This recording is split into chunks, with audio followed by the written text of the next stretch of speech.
I never thought my anniversary dinner would end with someone collapsing at the table.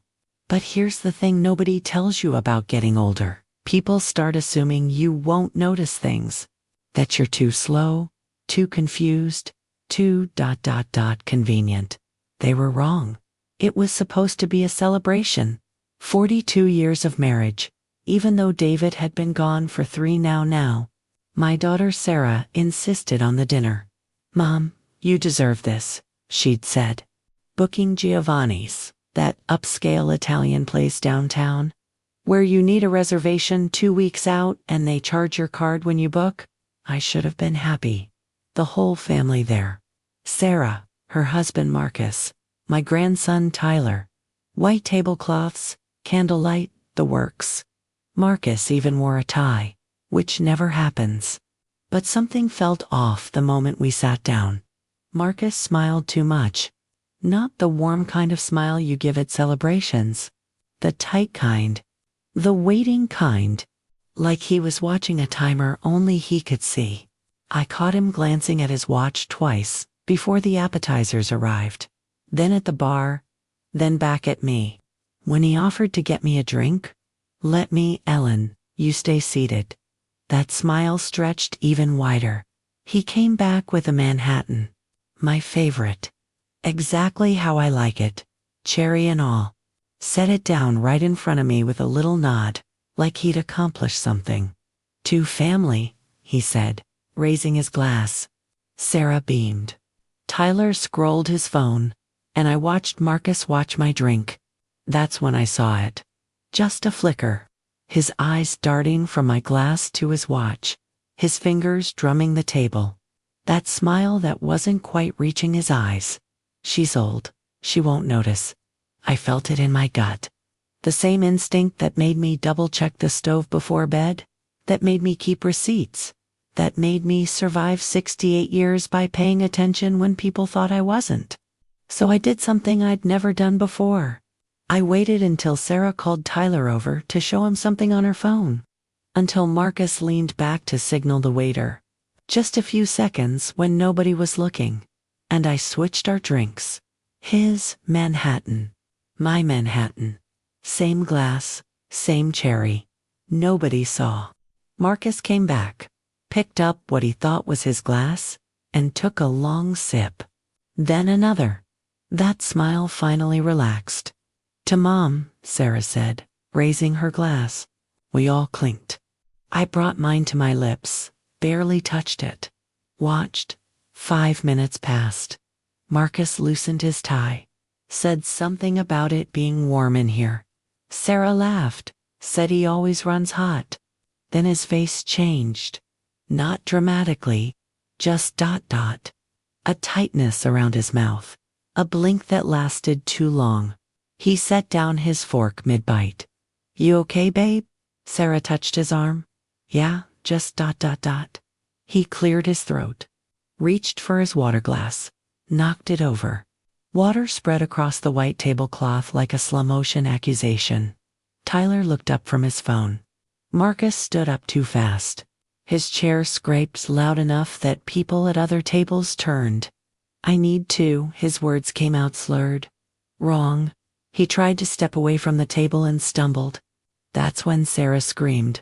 He went down hard, knocking into the waiter carrying a tray of wine glasses. The crash echoed through the whole restaurant. Everyone staring. Sarah on her knees beside him, crying, calling his name. Tyler frozen, phone still in his hand. The manager rushing over with a phone all ready to his ear. "Call 911, someone shouted. And I sat there, perfectly still, my untouched Manhattan in front of me. Watching the man who'd smiled too much now sprawled on Giovanni's expensive carpet, gasping like a fish. The manager crouched beside Sarah. Did he eat something? Allergic reaction? I don't know, Sarah sobbed. But I knew. Or at least, I knew something. Something Marcus had expected to happen to someone else. While everyone crowded around him, while the sirens started in the distance, I did one thing nobody noticed. I folded the bar receipt, the one left on the table when Marcus brought our drinks, and slipped it into my purse. It showed 2 Manhattans, but I'd only ordered one. The second one was paid for separately, in cash. 3 minutes before Marcus brought it to the table, the ambulance arrived. They loaded Marcus onto a stretcher, Sarah climbing in beside him. Tyler looked at me, confused, scared. "Grandma, what happened?" I didn't answer, because the manager was standing there, asking if I was all right, if I needed anything. "The security cameras?" I said quietly. "The ones above the bar? Do they record?" He blinked, surprised by the question. "Yes, ma'am." "Why?" I looked at my grandson. At the overturned chair? At the spot where Marcus fell. "Because I think we're going to need to see them." The ambulance doors slammed shut and I watched the red lights disappear down 5th Street toward Mercy General. Tyler stood beside me on the sidewalk, shifting from foot to foot. "Should we follow them?" he asked. I nodded, got in his car, said nothing the whole drive. My mind was working though, replaying everything. The smile, the watch, the separate receipt.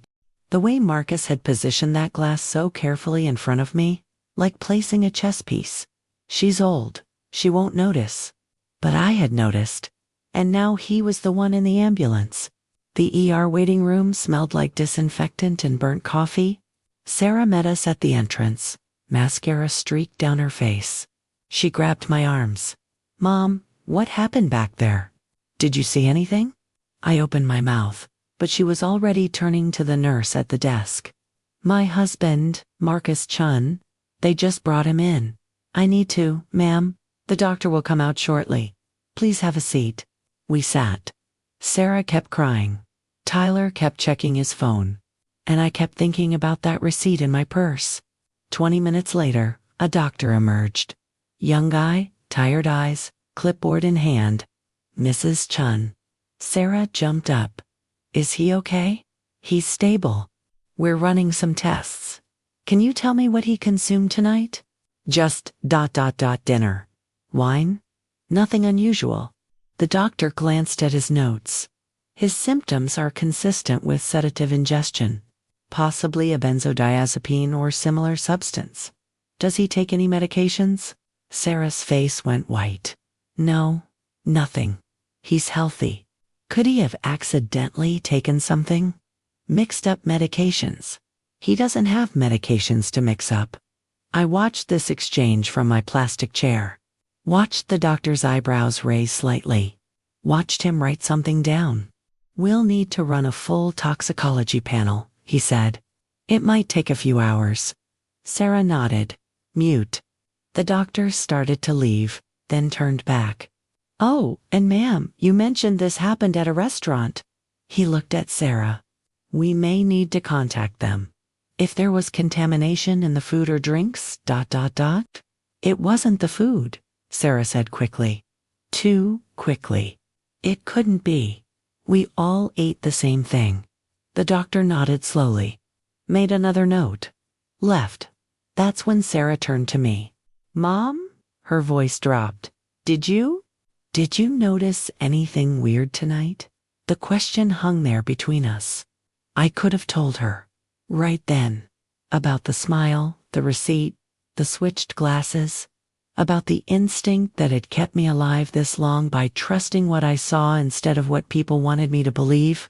But something in her eyes stopped me. A flicker of something that wasn't quite surprise, wasn't quite confusion, almost like she was afraid of what I might say. "I noticed Marcus wasn't feeling well," I said carefully. Sarah exhaled, sat down beside me, put her hand on mine. "Mom, I need you to really think. You know how sometimes you get a little confused about times and places?" There it was. I pulled my hand back. "I'm not confused, Sarah." I know. But you're 68, and sometimes things get mixed up. And the doctor's going to ask questions, and I just need to make sure we're all clear about what happened." Tyler was watching us now, phone forgotten. "What Sarah's trying to say, Grandma, is I know what she's trying to say." I stood up. "I'm going to get some coffee." I walked toward the cafeteria, but stopped when I reached the corridor. Doubled back quietly. Stood just out of sight around the corner. Sarah was on her phone. Yeah, he's stable. I don't know. They're running tests. No, she didn't say anything. I told them she gets confused sometimes. You know, her age? A pause. I know. Just ... We need to keep this simple. The last thing we need is her making this complicated. I felt something cold settle in my chest. My own daughter. Already building a narrative. Already painting me as the confused old woman who couldn't be trusted to remember what she'd seen. When I came back with my coffee, a nurse was there. Older woman, maybe 50, with kind eyes and sensible shoes. Mrs. Winters. I'm Diane. I just want to check on you. That must have been frightening. Seeing your son-in-law collapse like that? I'm fine, I said. She smiled. Handed me a sealed cup of water. Here. Better than that cafeteria coffee. Trust me. Something in her voice made me look up. The doctor mentioned you were all sharing dinner, she said conversationally. Same appetizers, same wine, same everything, Sarah interjected. That's why this doesn't make sense. Diane nodded, glanced at me, back at Sarah. Except the cocktails, I said quietly. Marcus brought me a Manhattan from the bar, separate from our dinner order. Diane's expression didn't change, but I saw her eyes sharpen. From the bar? Not from your table order? That's right. Mom, I don't think Mrs. Winters, did you drink that Manhattan? The question felt weighted, deliberate.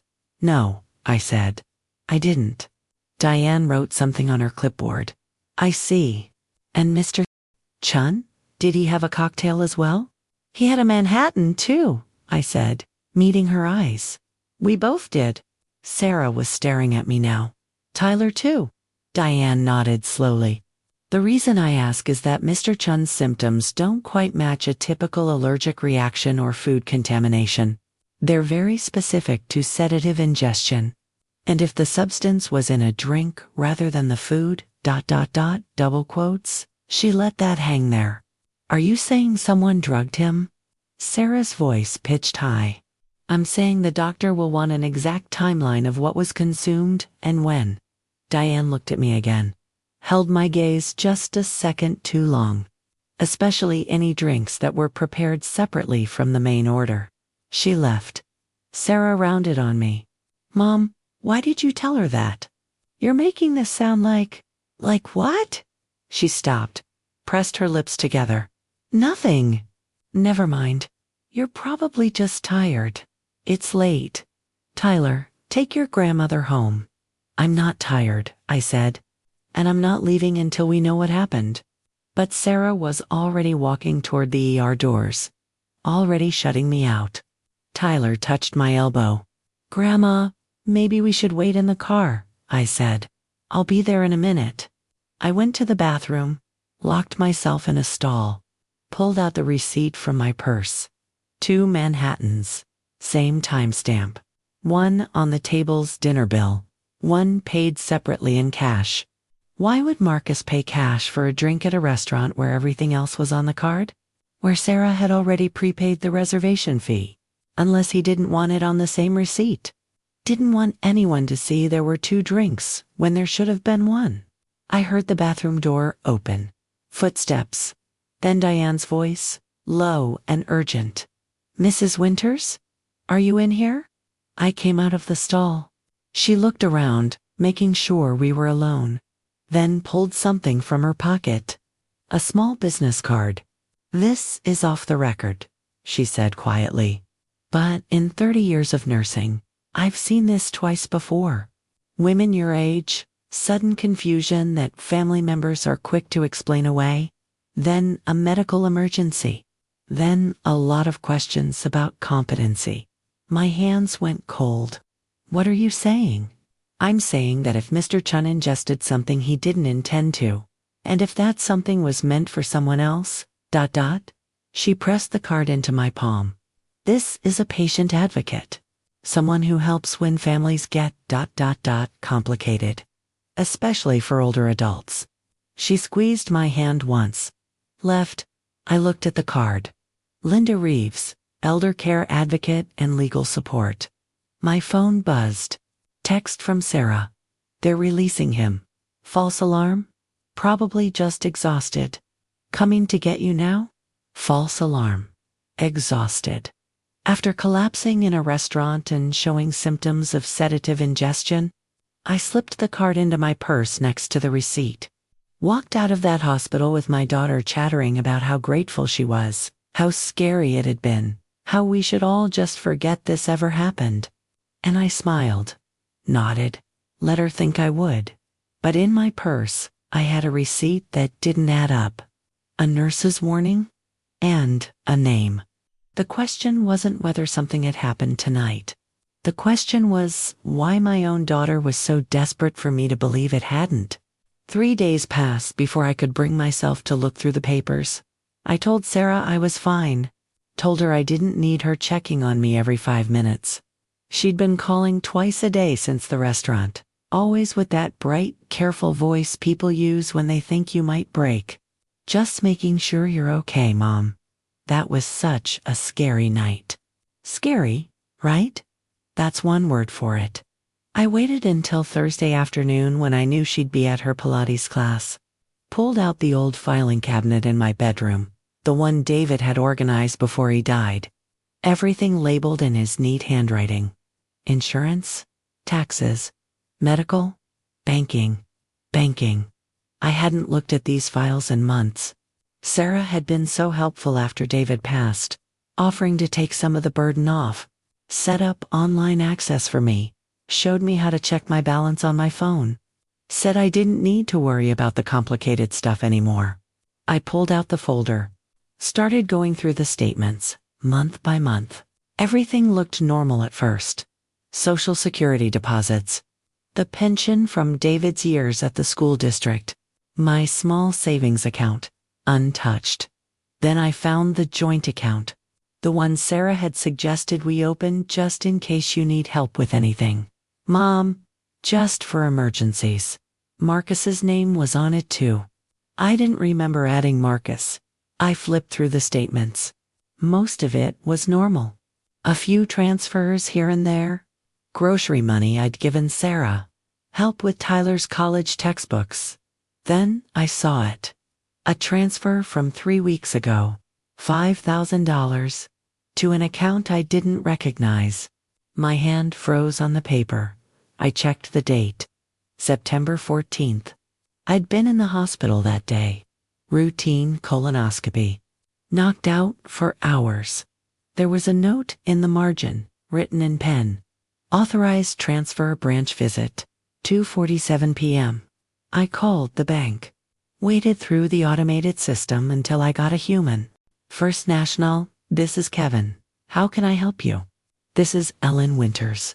Account ending in 4,782.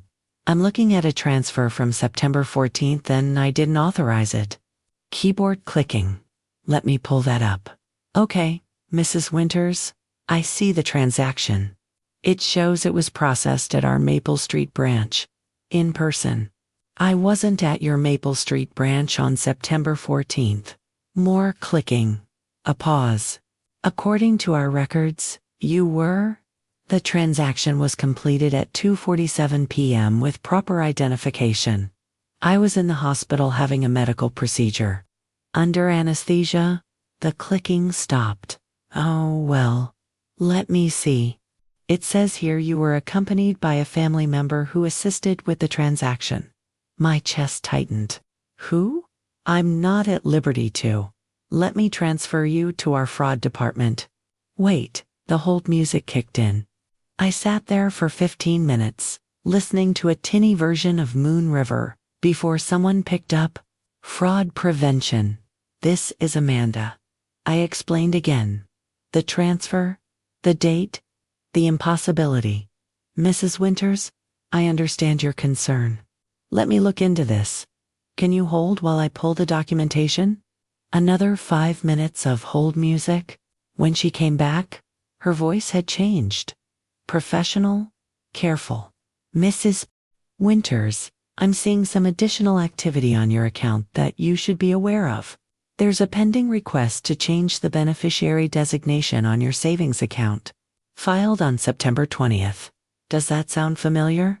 The room tilted slightly. No, the request is still in process. It requires a notarized signature to complete. According to our notes, the paperwork was submitted, but we're waiting on the final notarization. Who submitted it? I can't disclose that over the phone. But I can tell you that you should come in to discuss this in person. Would you like me to schedule an appointment with a branch manager? I hung up, sat there staring at my hands, at the papers spread across the kitchen table, at the calendar on the wall where Sarah had circled this week in red marker.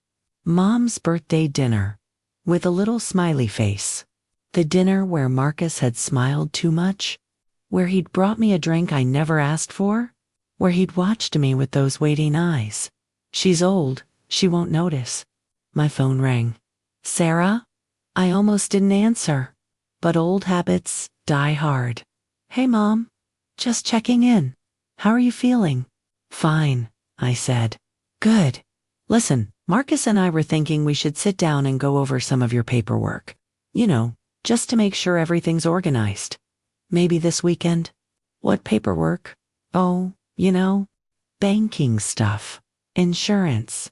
Just to make sure we have everything in order. In case anything ever happens, we want to make sure we know where everything is.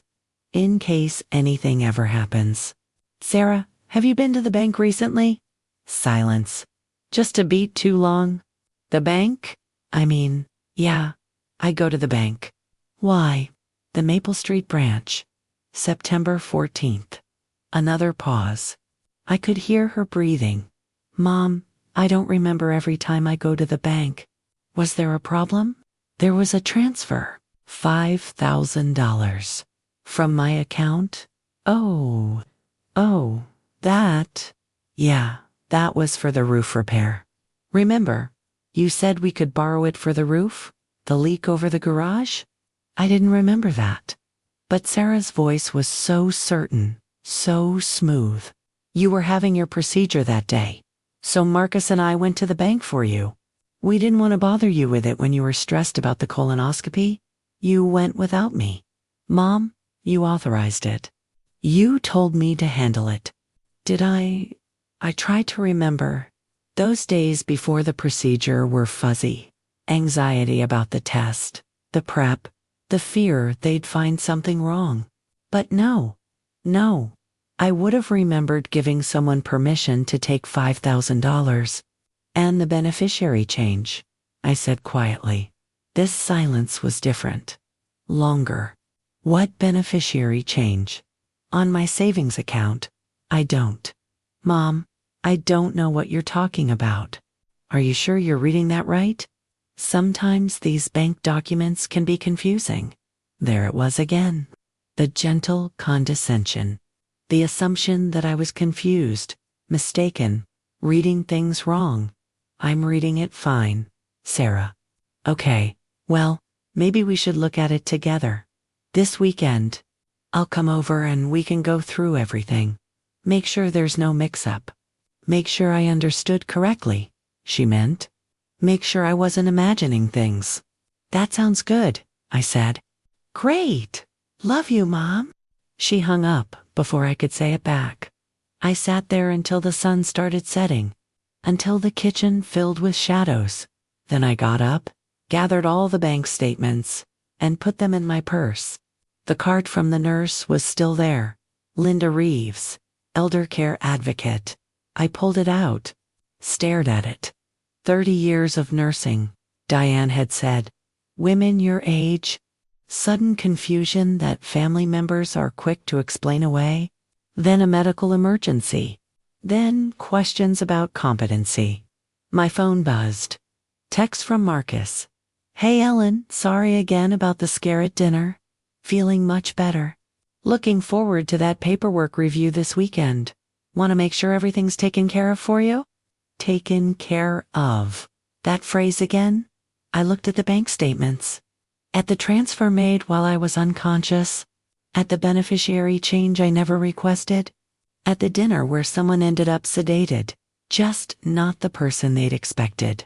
And I thought about David, about the will he'd made me promise to protect, about the house he'd worked 30 years to pay off, about the savings account we'd built together, dollar by dollar, sacrifice by sacrifice.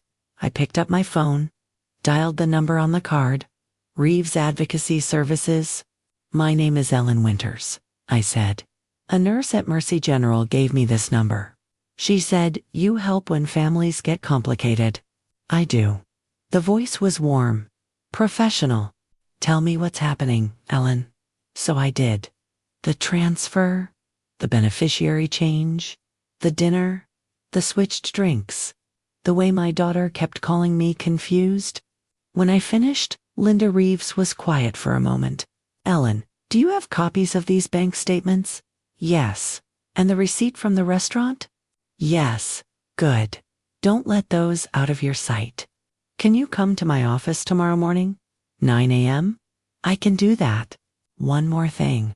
Does anyone else have keys to your house? I thought about that. Sarah does. She's had them for years. Tomorrow morning, before you come see me, I want you to do something. Go through your important documents, your will, your deed, any legal papers. Make sure they're all there and they look right. Can you do that? My mouth went dry. I think it's better to be safe. 9 a.m. tomorrow? And Ellen, if anyone asks where you're going to the doctor. Don't mention me. She hung up. I sat in my darkening kitchen, surrounded by papers that told a story I didn't want to believe. My daughter, my son-in-law, the people I'd trusted with my grief after David died, the people I'd let into my accounts, my home, my life, the people who thought I wouldn't notice. I got up, went to my bedroom, pulled out the metal box where David had kept our important papers, the deed to the house, our wills, the life insurance documents. My hands shook as I opened it.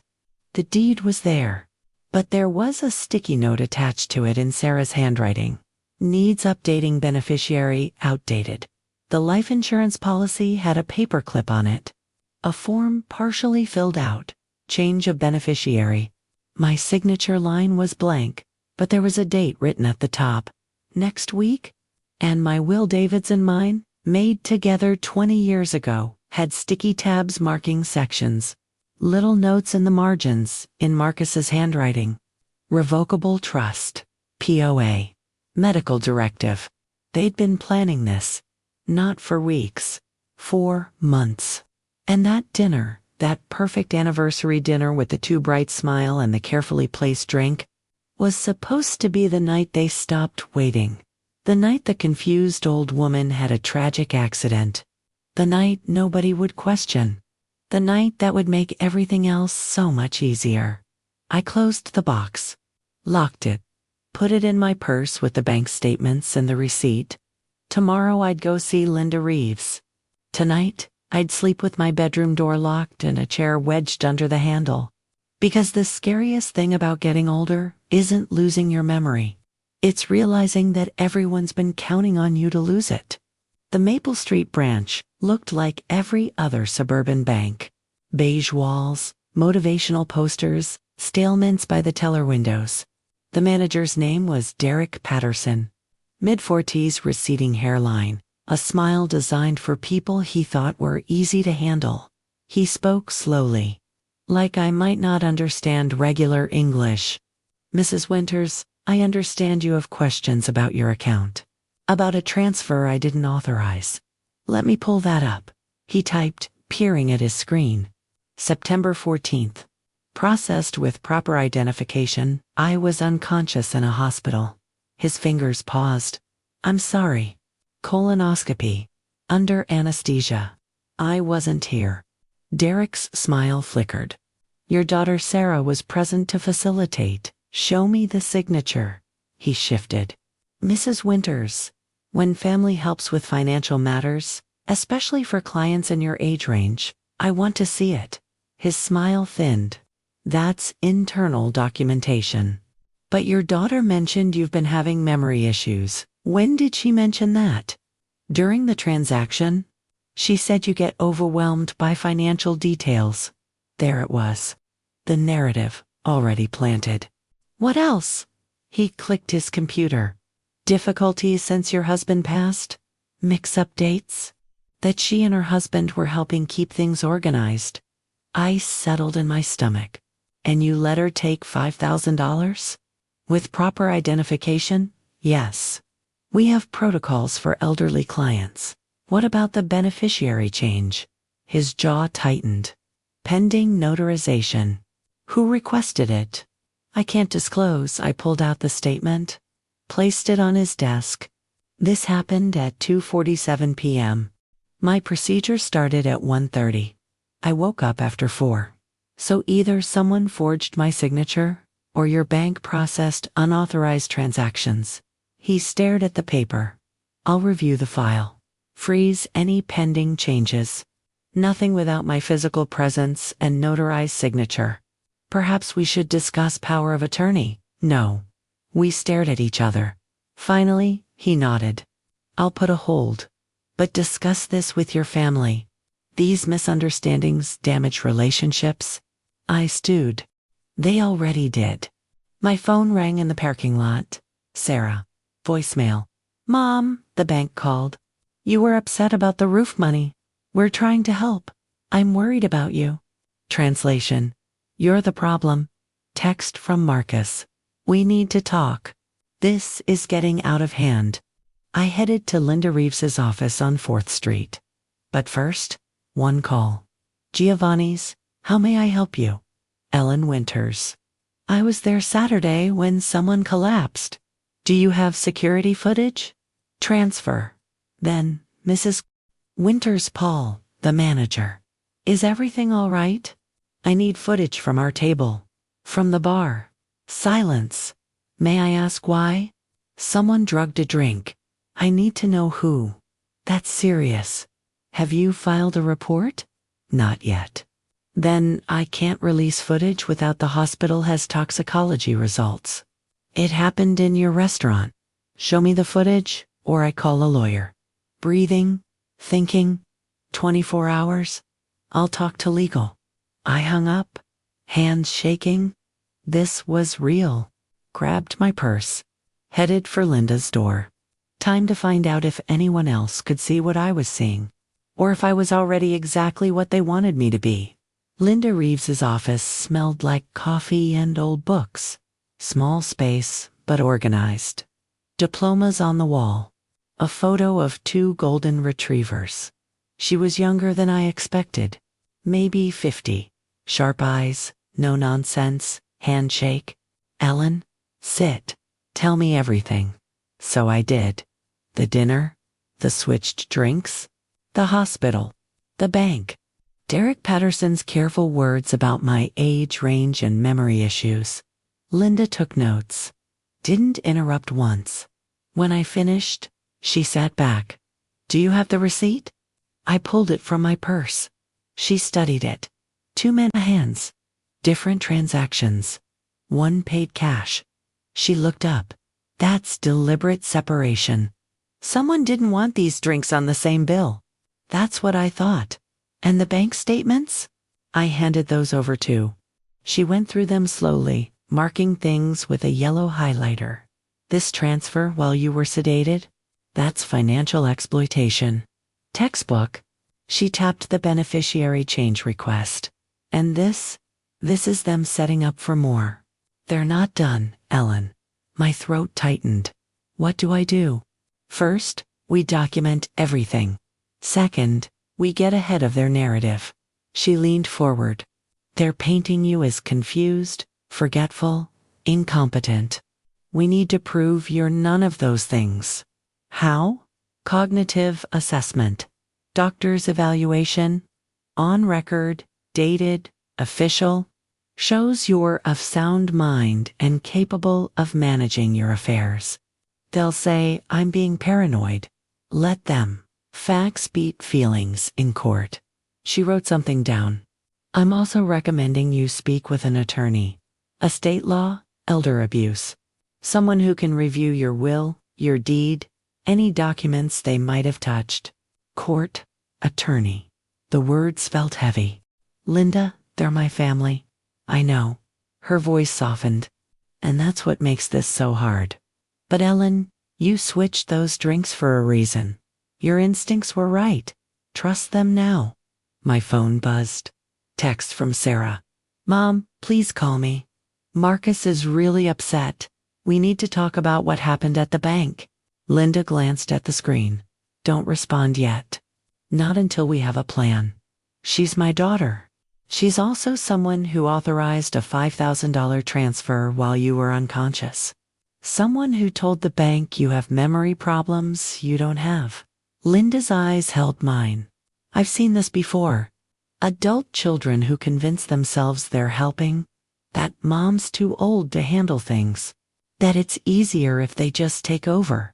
But the drink was something else. That was darker. She pulled out a business card. Judith Chun, attorney at law. Call her today.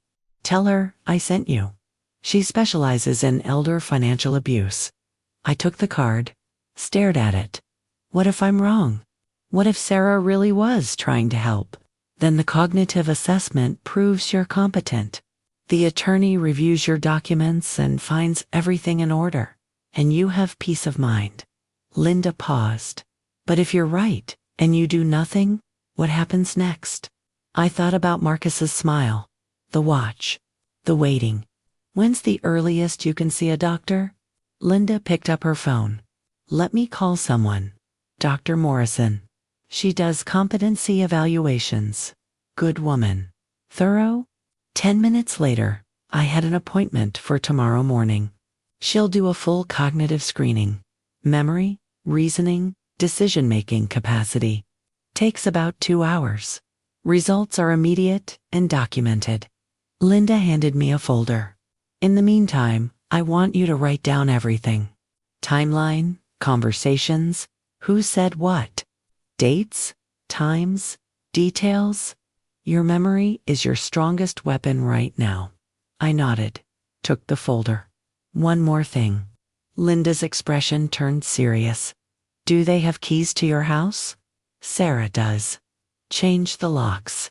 Today? That feels extreme, Ellen. Someone tried to drug you. Someone accessed your bank account without permission. Someone is trying to change your beneficiaries. Changing locks isn't extreme. It's basic safety. She was right. I knew she was right. But it also meant admitting this was real. That my daughter, my son-in-law, the people I'd trusted with everything after David died, were actually doing this. I stood. Thank you. We're just getting started. Linda walked me to the door. After Dr. Morrison, after the attorney, we decide next steps. But, Ellen, don't let them know what you're doing. Not yet. They're already suspicious. The bank called Sarah? Good. Let them worry. Let them think you're just a confused old woman making noise. She smiled. Meanwhile, we build your case. I walked to my car. Sat there for a moment. My phone rang. Marcus? I stared at his name on the screen. Let it ring. Voicemail notification. I played it. Ellen, I don't know what's going on, but you're really upsetting Sarah.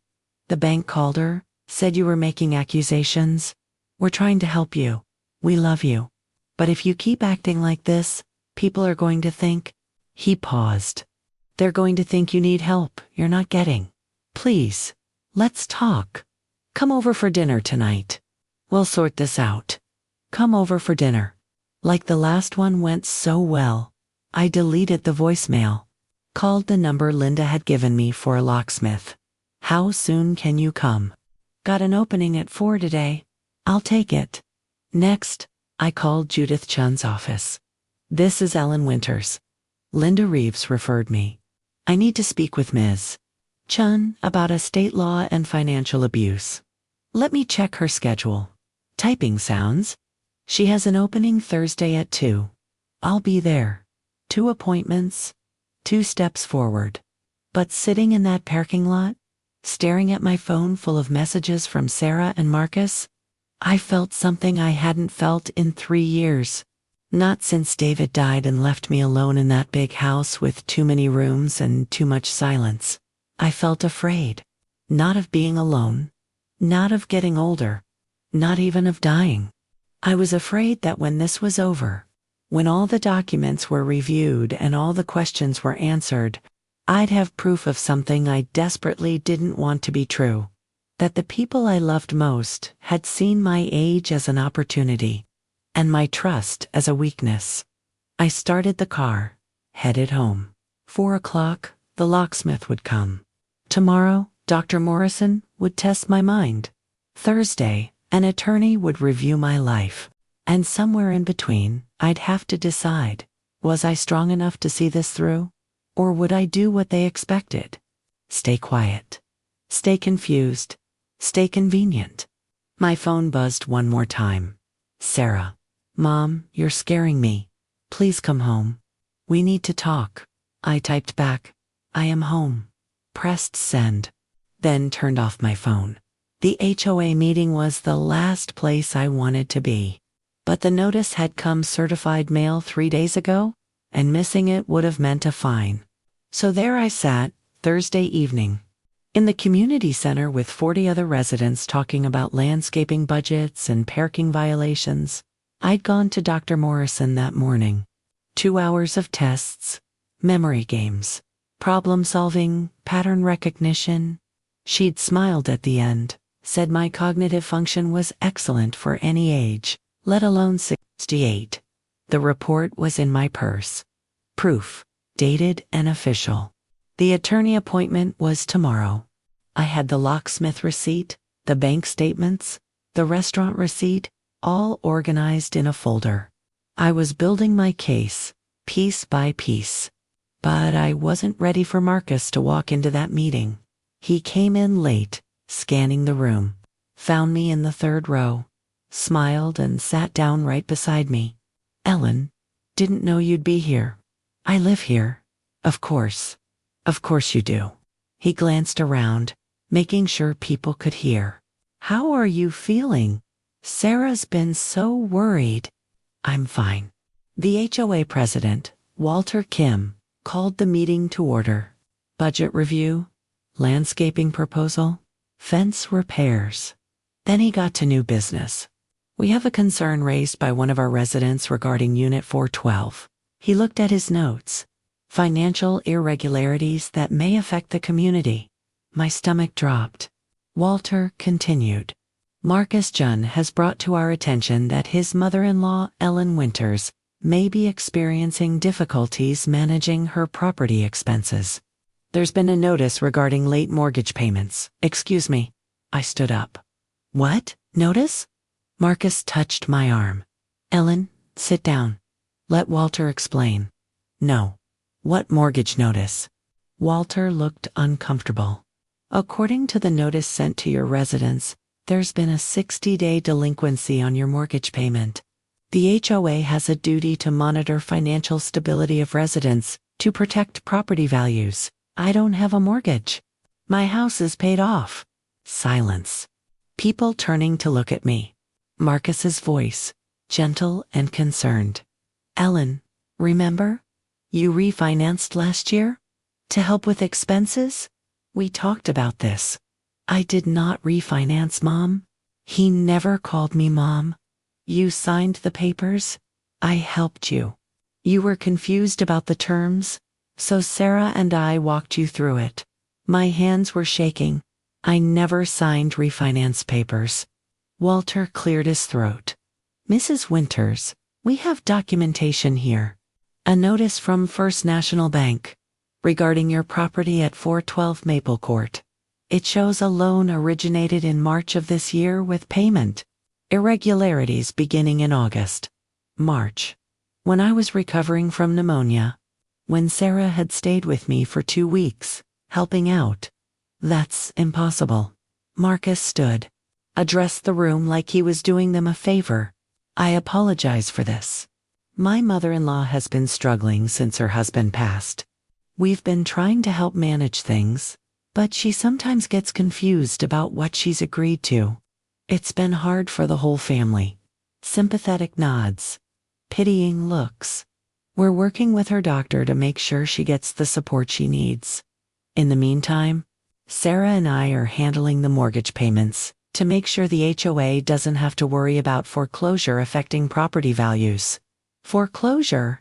He'd said it out loud. In front of 40 neighbors. There is no mortgage, I said quietly. Ellen, please. Marcus's voice was so kind, so patient. Don't make this harder than it needs to be. We're trying to help you. Walter looked between us. Mrs. Winters, do you have documentation showing the property is mortgage-free? I have my deed from 1998, paid in full. And we have a refinance notice from this year, Walter said. Perhaps there's confusion about the timeline. Marcus sat back down, leaned close, whispered so only I could hear. Stop fighting this. You're making yourself look crazy. I pulled out my phone, the one I'd turned back on this morning, opened my email, scrolled back to March, found it. An email from a mortgage company I'd never heard of. Confirmation of loan approval, account number, payment schedule.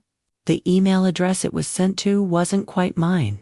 ellen.winters412@gmail instead of ellenwinters412@gmail1, period difference. Walter? My voice was steady now. What email address is on that notice? He checked. ellen.winters412@gmail.com. That's not my email address. Mom, yes it is. No, it's not. I held up my phone, showed Walter my actual email. Someone created a similar address, similar enough to fool a bank, to receive notices I'd never see. Marcus's smile finally cracked. Just for a second. Walter frowned.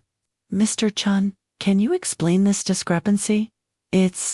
She probably just forgot she changed it. Seniors do that. Set up new accounts and forget the old ones. I didn't set up that account. I turned to face Marcus, spoke clearly so everyone could hear, and I didn't refinance my house. But someone did, using my name and a fake email address. Someone who had access to my documents, my personal information, my trust. The room was dead quiet. Marcus stood. This is ridiculous. Ellen, you're embarrassing yourself. Everyone here can see you're not well. Actually, a voice said from the back. Mrs. Peterson, Unit 318, retired paralegal. I'd like to see that notice. If there's a fraudulent account involved, that's identity theft. The HOA should be notifying authorities, not discussing someone's competency. Walter shifted uncomfortably.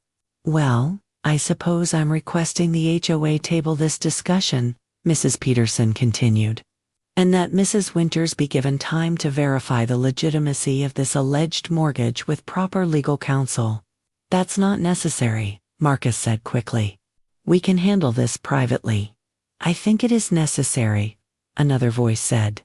Mr. Bautista from 506. If someone's committing fraud using HOA resident information, we all need to know. Marcus's jaw tightened. You're all being manipulated by a confused old woman who doesn't understand her own finances. Or, Mrs. Peterson said coldly, we're watching a family member try to publicly discredit someone who's asking reasonable questions. The meeting dissolved into argument. Walter tried to regain control. Marcus kept insisting I was confused. Mrs. Peterson demanded documentation. I sat there, surrounded by noise, and felt something shift. They'd seen it. Not everyone, but some. They'd seen Marcus's mask slip, seen the desperation underneath, and suddenly, I wasn't just the confused old woman. I was someone worth defending. The meeting ended with no resolution. Walter said he'd look into it further. Marcus stormed out without looking at me. Mrs. Peterson walked over, handed me her card. 20 years in elder law before I retired, she said quietly. That man just committed defamation in front of 40 witnesses. I hope you're documenting everything. I am good. Don't back down. Walking to my car, I felt my phone buzz. Sarah, what did you do? Marcus said you humiliated him at the HOA meeting. Mom, this has to stop. I didn't respond. Another text. People are going to think you're losing it. Is that what you want? I sat in my car, looked at that message, and realized something. They'd been so sure I wouldn't fight back. So sure that public embarrassment would make me fold, but they'd forgotten something. I'd survived 68 years by watching, learning, adapting, and I was done being quiet. Tomorrow, Judith Chun, the attorney. Then I'd find out exactly what they'd done to my house. And who else was involved. Judith Chun's office was downtown, 5th floor of a building that had seen better decades. But her handshake was firm and her eyes were sharp. Linda spoke highly of you, she said, gesturing to a chair. Tell me what's happening. I spread everything across her desk. Bank statements. The restaurant receipt. Dr. Morrison's cognitive assessment. The HOA notice about a mortgage I never took out. The fake email address. Judith went through it methodically, making notes, asking questions. This transfer in September? You were under anesthesia? Yes. And your daughter facilitated it at the bank, claiming you'd authorized it. That's what the manager said. She made another note. The beneficiary change request. Still pending? I froze it. But yes, someone initiated it. Without your knowledge or consent. Without my knowledge or consent? Judith sat back. Ellen, I need to ask you something difficult. Is there any possibility you discussed these matters with your daughter and forgot? Any chance the medications, the grief after your husband's death, could have affected your memory of these conversations? No. You're certain. I pulled out Dr. Morrison's report. Excellent cognitive function. Dated 2 days ago? I'm not confused. I'm not forgetful. I'm being robbed. Judith read the report, nodded slowly. Then we have a problem. A big one. She pulled up something on her computer. I'm looking at the county recorder's office database. Your property at 4012 Maple Court. She turned the screen toward me. There's a deed of trust recorded here. March 15th of this year. A refinance mortgage through Summit Lending Group for $285,000. My vision blurred. That's not possible. The signature on the electronic document, ... double quotes, she clicked through. It's witnessed and notarized. Patricia Gomez, Notary Public. Location listed as First National Bank, Maple Street Branch. Derek Patterson's branch. I never went there in March. I had pneumonia. I was home for 3 weeks. Judith's fingers flew across the keyboard. Summit Lending Group? Let me see. She frowned. That's interesting. What? Summit Lending went into receivership in July. Acquired by a larger institution. Loans were sold off in batches. She kept clicking. Your loan was purchased by ... First National Bank. The same bank where Derek Patterson worked. Where Sarah and Marcus had access to my accounts. This was planned, I said quietly. It looks that way. Judith printed something. The loan payments were set up through auto-withdrawal from your checking account. But the notification email went to that fake address, so you'd never see the payment confirmations or delinquency notices. Until the HOA meeting? Until they needed to publicly establish that you couldn't manage your finances? Judith leaned forward. Ellen, this isn't just financial abuse. This is fraud. Identity theft. Forgery. These are crimes. My hands felt cold. What do I do? First, we file a police report. Today. Then we request the original notarized documents from the county. I want to see that signature. She pulled up a form. We'll also need to examine your husband's death certificate, his will, and any power of attorney documents you may have signed. I never signed a power of attorney. You're sure? I'm sure. Good. Because if one exists, someone created it. She started typing. I'm also recommending we freeze your credit. All 3 bureaus. And we need to audit every financial account in your name. How long will this take? Months. Maybe longer if they fight. She looked at me. Ellen, I need you to understand something. When we do this, when we file these reports and start this investigation, there's no going back. Your relationship with your daughter will likely be destroyed. Are you prepared for that? I thought about Sarah, about holding her as a baby, teaching her to ride a bike, walking her down the aisle, about her telling the bank manager I had memory problems, creating a fake email, letting Marcus humiliate me at the HOA meeting. I'm prepared. Judith pulled out her phone. Then let's start with the police. An hour later, Detective Maria Santos sat across from me at the precinct. Mid-30s, tired eyes, patient demeanor. I told her everything. She took notes. Mrs. Winters, financial elder abuse cases are complicated, especially when family's involved. She flipped through the documents Judith had brought. But this is more than I usually see. The fake email, the refinance while you were ill, the switched drinks at the restaurant. Can you investigate? We can open a case. I'll need to request the security footage from Giovanni's, interview the bank manager, examine the notarized documents. She paused. Have you confronted your daughter directly? Not yet. Don't. Not until we've gathered evidence. If she knows we're investigating, documents might disappear. Detective Santos handed me her card. Call me if they make contact. Don't meet with them alone. Don't sign anything. I won't. Walking out of the police station, I felt Judith beside me. How are you holding up? I don't know yet. My phone buzzed. Sarah, Mom, we need to talk. Tonight, it's important. Please. I showed Judith. Don't respond, she said. They're feeling pressure. That's good. What if she really needs something? Ellen? Judith stopped walking. They forged a mortgage on your house. They tried to drug you.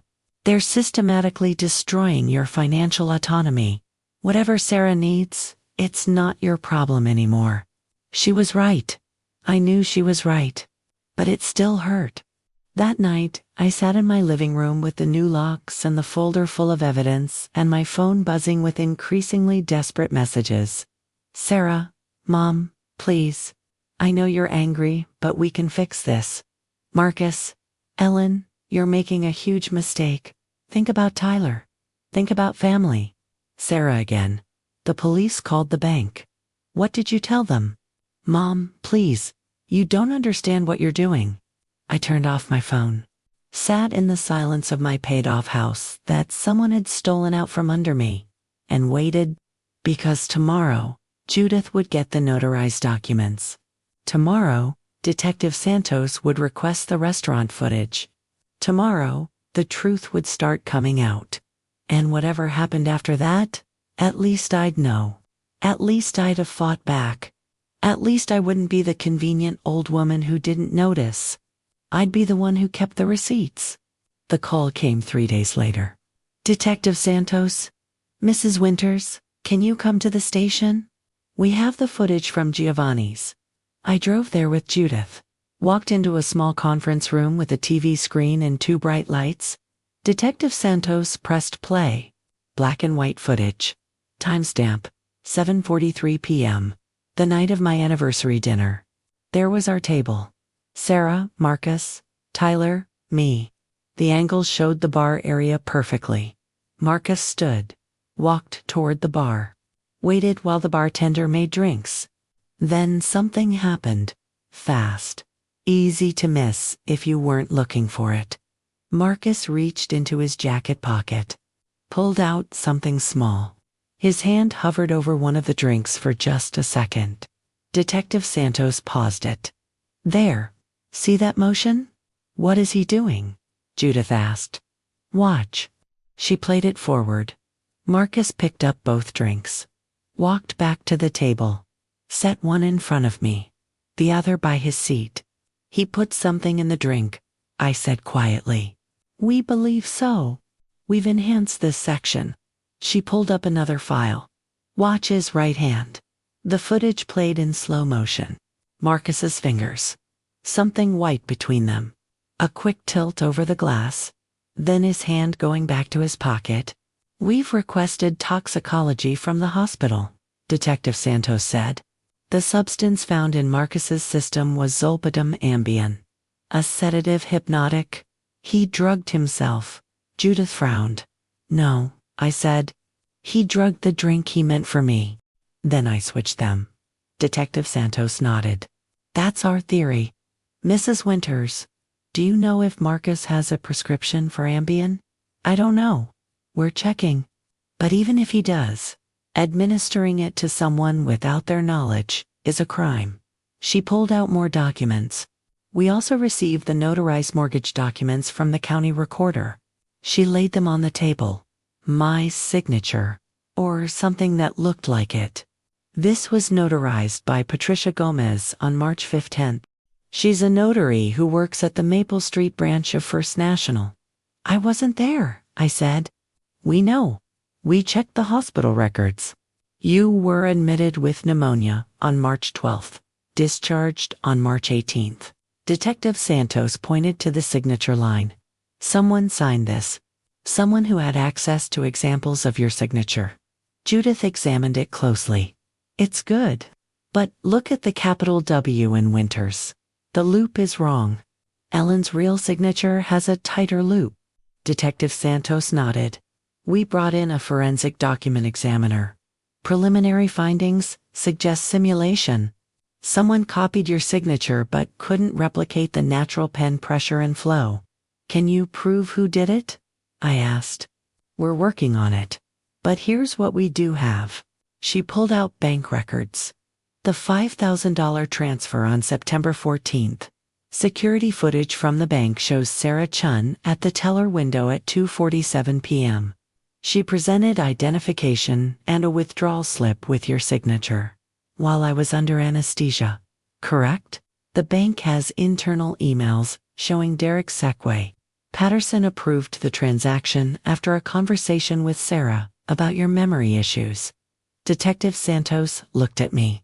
He's been placed on administrative leave pending investigation. Good. There's more, she continued. The fake email address, ellen.winners412@gmail.com, was created on March 10th. IP address traces back to a residential connection registered to Marcus and Sarah Chun. Everything was connecting. Pieces falling into place. What happens now? Judith asked. We present this to the district attorney. Grand jury will decide whether to indict. Detective Santos hesitated. Mrs. Winters, I need to be honest. These cases are hard. Juries sympathize with families. Defense attorneys argue good intentions, misunderstandings, that the victim was actually incompetent. I have Dr. Morrison's evaluation, which helps. But your daughter will likely claim you became competent only recently, that she was genuinely trying to help. Santos closed the folder. I'm not saying we can't win. I'm saying it won't be easy. I don't care if it's easy, I said. I care if it's right. Judith touched my arm. Ellen, there's another option. We could pursue this civilly instead of criminally. Sue for damages, force return of the money, void the fraudulent mortgage. It's faster and doesn't require the same burden of proof. But they wouldn't face consequences. They'd face financial consequences. Court judgments, public record of fraud. Judith paused. And you'd get your money back. What if I want both? Detective Santos almost smiled. Then we keep building the case. But Mrs. Winters, you should know they're going to fight. They'll hire lawyers. They'll paint you as vindictive, confused, turning on family over misunderstandings. Let them. My phone buzzed. I'd turned it back on that morning. Sarah, Mom, please, can we just talk? Just you and me? No lawyers. No police. Just us. I showed Detective Santos. She's scared, Santos said. The bank investigation, the police interviews, they know something's happening. Should I respond? If you do, I'd recommend meeting in a public place. Recorded if possible. She looked at Judith. Actually, I'd recommend Ms. Chun be present. A mediation, Judith asked. More like a conversation with witnesses. Let Sarah explain herself. Sometimes in these cases, family members will admit things they wouldn't admit in court. You want me to wear a wire? California is a two-party consent state. We can't record without her knowledge. Detective Santos leaned back. But if you met in Ms. Chun's office, with her as a witness, anything Sarah says could be documented and used in proceedings. I looked at the footage frozen on the screen. Marcus's hand over my drink. Looked at the forged signature. The fake email. The systematic theft. Set it up, I said. Tell her I'll meet with her tomorrow at Judith's office. Are you sure? Judith asked. I want to hear her say it. I want to hear her explain why. That night, I couldn't sleep. Kept thinking about Sarah as a little girl. How she'd hold my hand crossing the street. How she'd bring me dandelions and call them flowers. How she'd cried at her father's funeral and said, I don't know what I'd do without you, Mom. Now I knew what she'd do. She'd take everything. My phone lit up. Sarah had responded to Judith's email. Tomorrow at 2 p.m., I'll be there. Thank you for giving me a chance to explain. To explain. Like there was an explanation that would make this okay. Like there were words that could undo the forged signature, the stolen money, the public humiliation.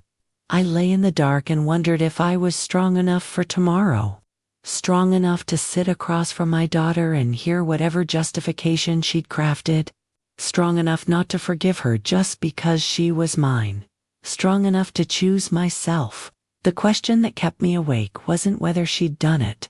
It was whether I could live with what came next. Sarah looked smaller than I remembered. She sat across from me in Judith's conference room, hands folded on the table. No, Marcus. Just her mom. Her voice cracked. I'm so sorry. Judith sat beside me. Notebook open. Recording the date, time, attendees. All documented. Sorry for what, Sarah? She looked down. For ... for everything. For how this got out of hand. What got out of hand? We were just trying to help. After Dad died, you were so lost. The bills, the paperwork, you seemed overwhelmed. I was grieving. Not incompetent. I know. I know that now. She wiped her eyes. But Marcus said, he said we needed to protect you. That people take advantage of widows your age. That we should make sure everything was secure. So, you forged a mortgage on my house? Her face crumpled. That wasn't supposed to happen. Marcus handled it. He said it was just paperwork. That we'd refinance to get better interest rates. That it would help you. I didn't have a mortgage. Sarah, the house was paid off. But he said we needed liquidity. That tying up all that equity wasn't smart financially. She was talking faster now. He showed me articles about seniors losing everything to scams. Said we needed to be proactive. By scamming me yourselves? No. We weren't scamming. We were protecting. She reached across the table. I pulled my hands back. Mom, please. You have to understand. Marcus lost his job in February. We were drowning. The lease on his car, Tyler's tuition, the credit cards, there it was. The truth sliding out. So you stole from me? We borrowed.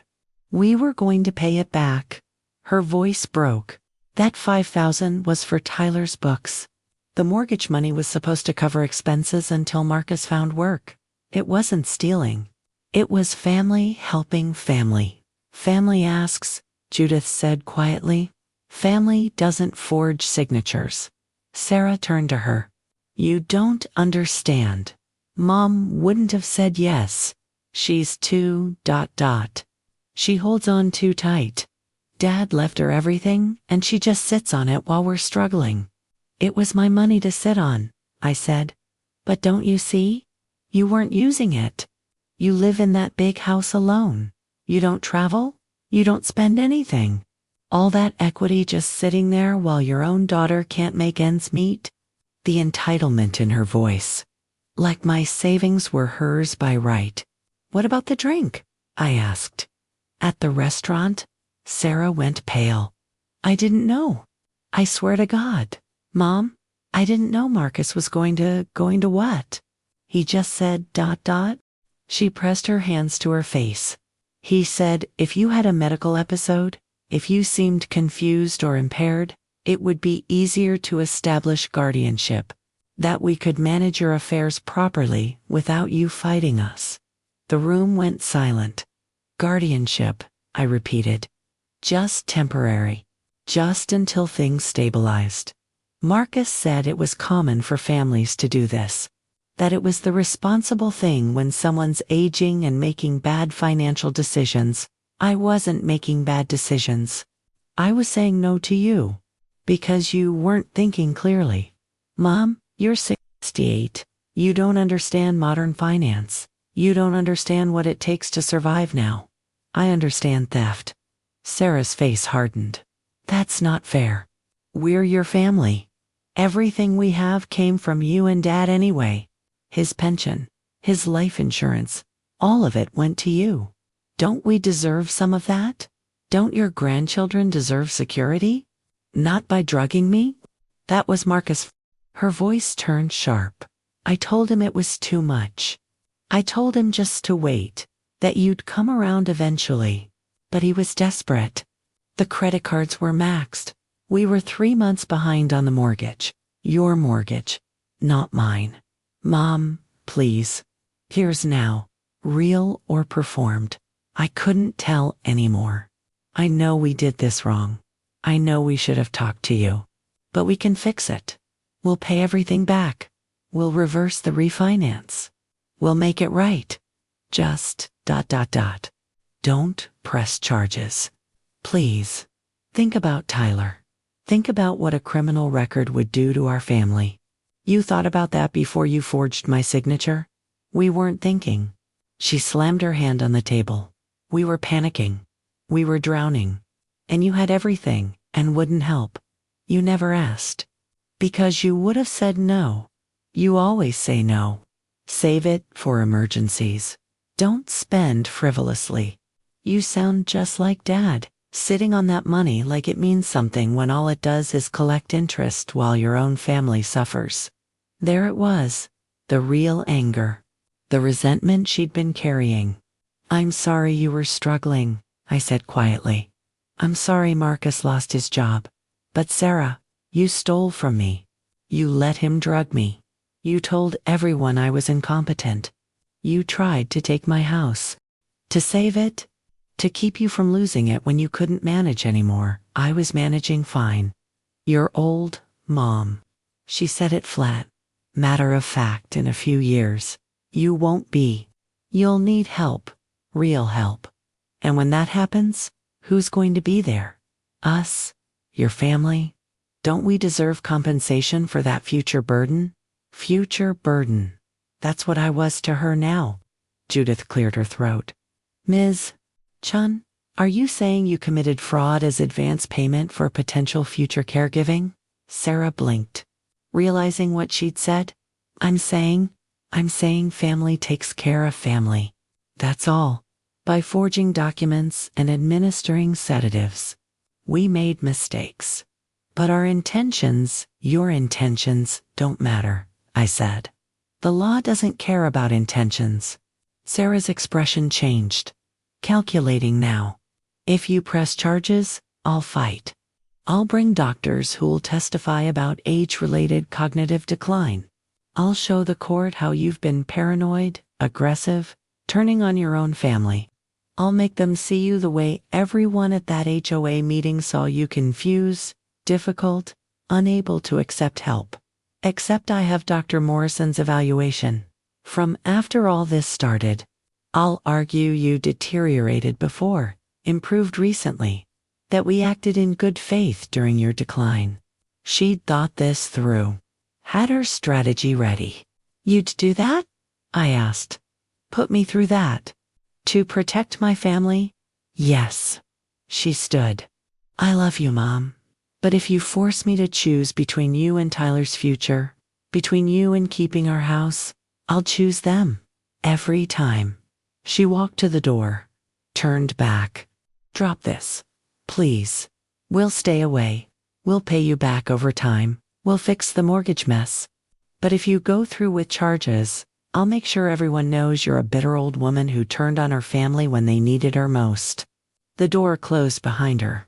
Judith and I sat in silence. Finally, she spoke. Ellen, I'm sorry you had to hear that. I needed to hear it. My voice was steady. I needed to know for sure. What do you want to do? I thought about Sarah at 6 years old, holding those dandelions.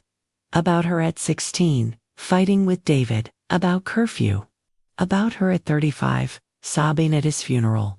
All those versions of her, gone now. Replaced by someone who saw me as an asset to liquidate. A burden to manage. An obstacle to remove.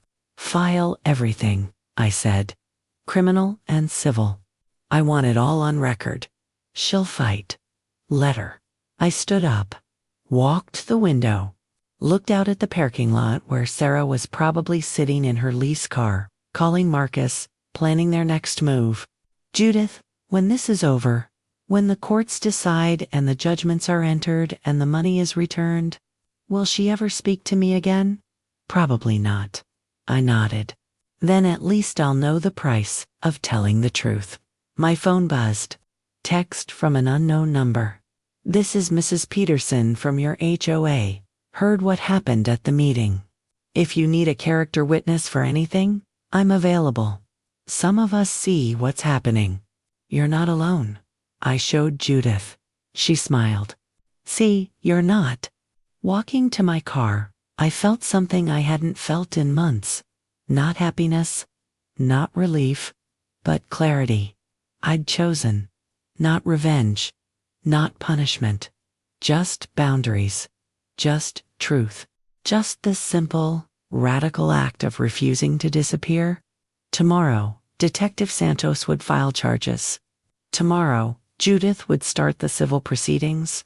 Tomorrow, my daughter would become something I never thought she'd be, my opponent. But tonight, driving home to my house with its new locks and its clear title and its unpaid mortgage that never should have existed, I felt something else. Peace. The kind that comes from knowing you fought back. Even when it cost everything. 6 months later, I stood in front of the courthouse on a Tuesday morning. The criminal trial had been scheduled for next month.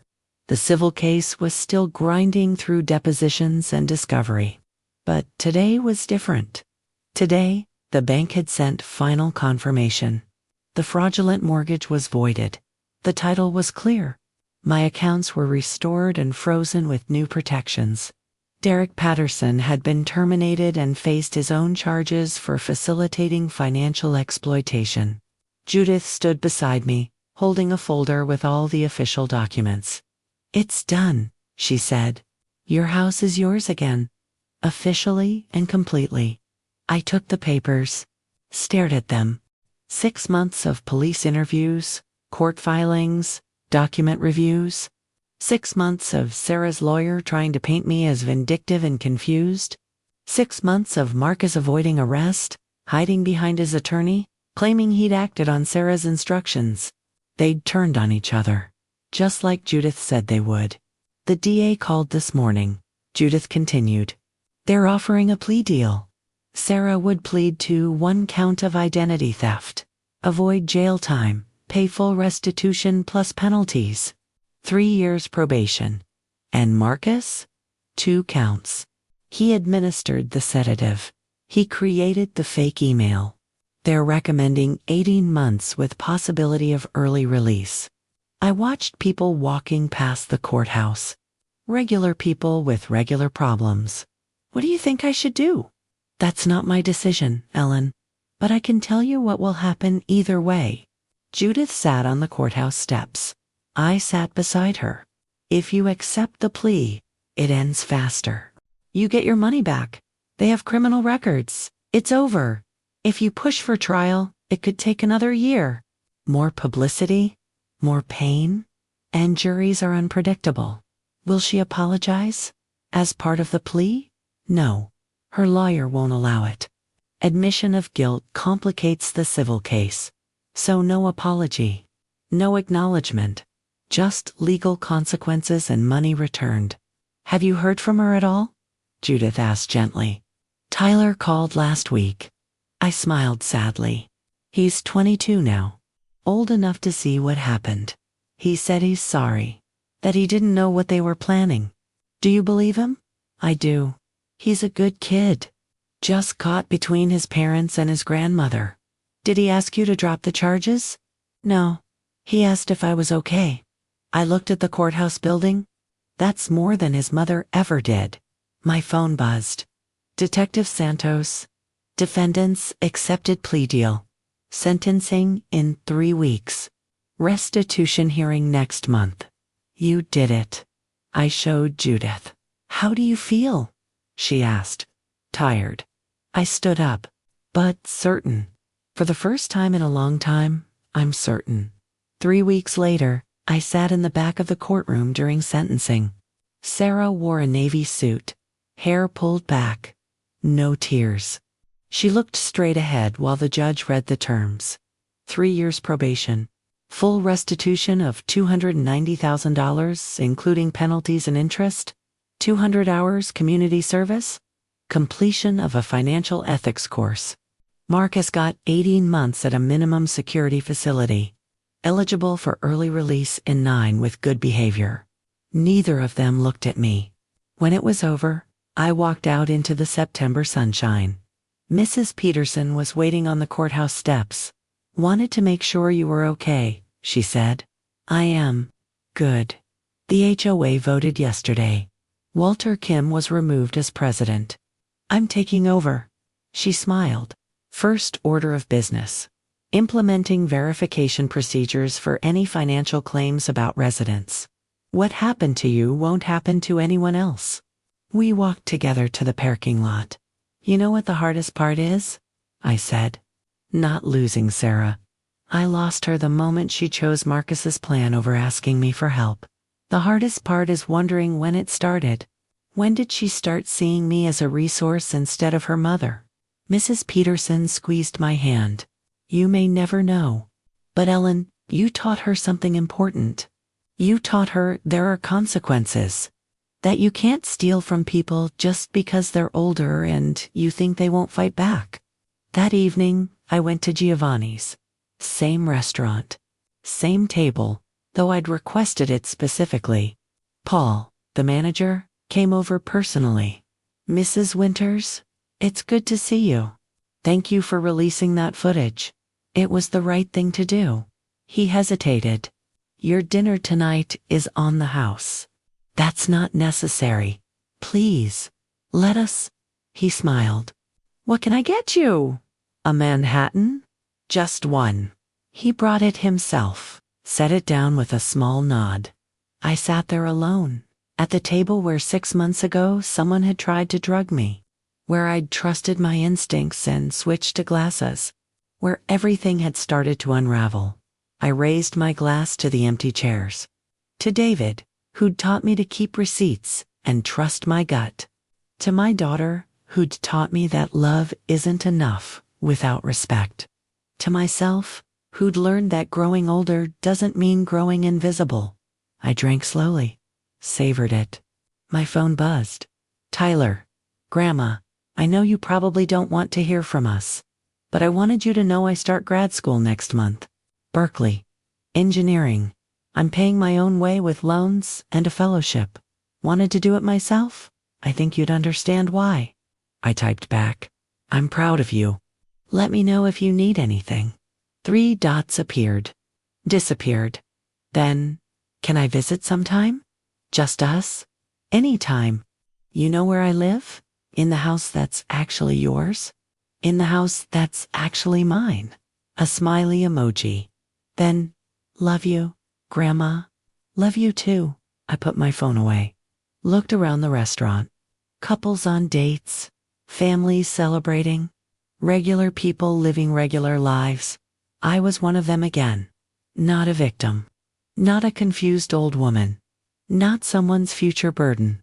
Just Ellen. 68 years old. Living in a house I'd paid for with a man I'd loved for 42 years. The restitution money would come through next month. Every penny stolen, plus penalties, plus interest. I'd already decided what to do with some of it. A scholarship fund at Tyler's University for students studying elder law and advocacy.